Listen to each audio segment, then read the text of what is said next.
inspiré moon mais dama toog tuuti rek doon déglu benn émission RFM. Je pense que c'était en 2016 quelque chose comme ça mooy premier passage yu président Ousmane Sonko RFM parce que ñaari passage la mais bu njëkk bi daaw ma raté quand même grand jury. ma déglu comme ça muy wax il était inconnu quoi muy déglu muy wax muy développé ba pare mu am lu ma ni ça c'est peut-être l'homme que tu cherches. ci laa wër dem Facebook wër ba dugg ci compte Messenger am yónnee ko message je suis présenté ne ko nag dama la déglu RFM mais j'aurais bien aimé te rencontrer noonu. noonu laa ñëwee Pastef ci la ma accueillir ñu waxtaan ma wax ko li nga xam ni moo tax j'ai cherché à le joindre dégg naa ko daal mais il m'inspire confiance. ci jour boobu mu ma recevoir waxtaan ak man.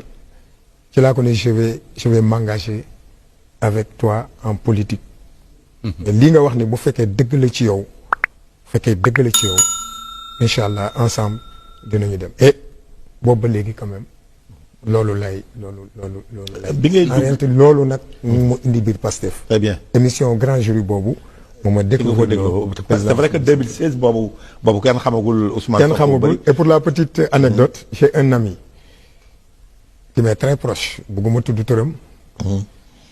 bi ma ñëwee ne ko non j'ai entendu quelqu'un moo xam ni vraiment il est très truc dinaa ko seeti mu ne mais yow amati nga jom. ma ne ko lu tax mu ne ma yow li nga jóge nii ak expérience bi nga ci am. boobu yaa ngi soog a jóge. boobu maa ngi soog a jóge waaw te moom daf ma doon un peu ñaax tuuti quoi. ma ne ko non man daal kii ma déglu bàyyil ma dem. alors mu raaya ma tuuti ne ma kii nga xam ne kenn xamu ko. affaire yooyu man ko mais bon malheureusement pour yéen mais man heureusement ku ñu xamul laay seet parce que je veux quelqu'un de propre. noonu. kooku ma doon wax loolu mu ngi may seetaan. il est à Pastef maintenant. ah bon voilà mais nan nga fekkee Pastef bi nga ñëwee. l'organisation engouement boobu ngay wax par rapport au parti pas Ousmane Sonko mais le parti noo ko fekkee bi nga dugg see. waaw un parti très jeune bien organisé malgré tout.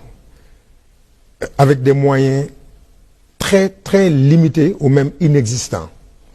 ma gis des jeunes des étudiants fekk fa des femmes fekk fa des hommes de valeur des inspecteurs des impôts toute forme de catégorie professionnelle à l'intérieur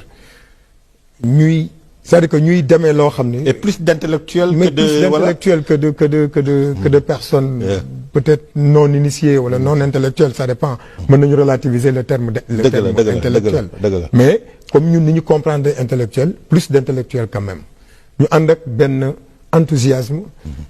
ak benn engagement boo xam ni mais je me suis dit ku ma waxoon ne. dans ce pays am na un parti politique qui fonctionne comme ça du ma ko gëm il a fallu que je vienne là-bas et pour la petite histoire même bi may wax ak président Ousmane Sonko. loolu dama koy nettal di ko waxaat il a même tenté de me décourager parce que tellement il voulait me mettre devant mes responsabilités. parce que dafa ma ne yow école privée nga yor man fi ma jëm nii xeex la bu metti de kaso lu ne xaj na ci. donc man bu doon sama sago nga kiiwaat man ko non mënuma bañ a engagé wu d'autant plus que yow tu es inspecteur des impôts. fa nga nekk mën nañ la fa dàq à tout moment si tu as pris ce risque pourquoi ñeneen duñ ko jël ce pays-là a besoin de gens qui prennent des risques positifs je veux dire pas jël risque pour après am leneen mais jël risque parce que da nga gëm engagement bi nga xam ni moom moo la tax a jug li ngay woote da nga ko gëm donc moi je m'engage. mais bi mu lay wax ni prison mën na si xaj boobu pare woon nga pour dugg prison. xam nga loolu bu la ko nit waxee rek. mettre na devant tes responsabilités.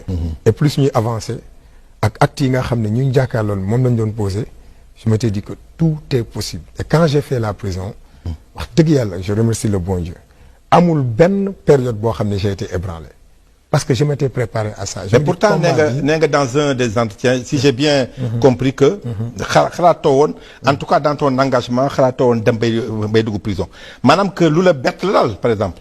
bon peut-être. une de vos sorties dès que nga génn rek. gis naa ni vous voyez pas entrer en prison en tout cas bokkul woon ci sa calcul. bon xam naa peut-être je ne me souviens pas. mais peut-être bi ma génnee li ma wax mooy ne. je continuerai à m'engager ci buntu prison bi laa ko wax. je n'ai pas peur d'y retourner parce que engagement bi loolu la wane woon peut-être aussi, c'est possible, mais je me souviens pas trop. Au contraire, je m'étais dit que man biñ ma jàppee rek, biñ ma jàppee, ay nit ñëw di ma seet si, man leen bu leen sonn, damay dem.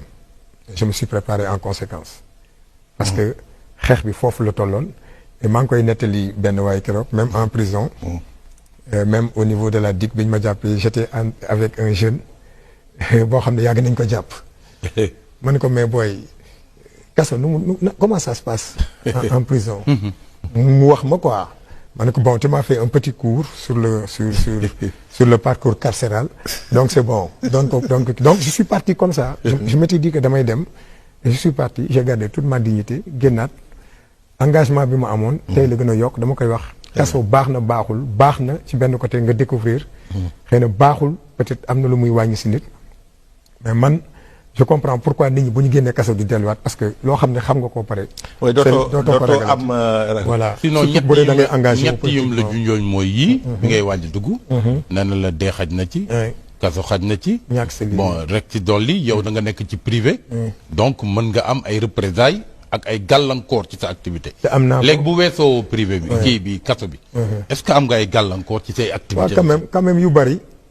yu bari parce que man ba may nekk le vice-président de la fédération des établissements privés d'enseignement supérieur on me voyait comme un opposant parce que je portais souvent la parole de la FEPES.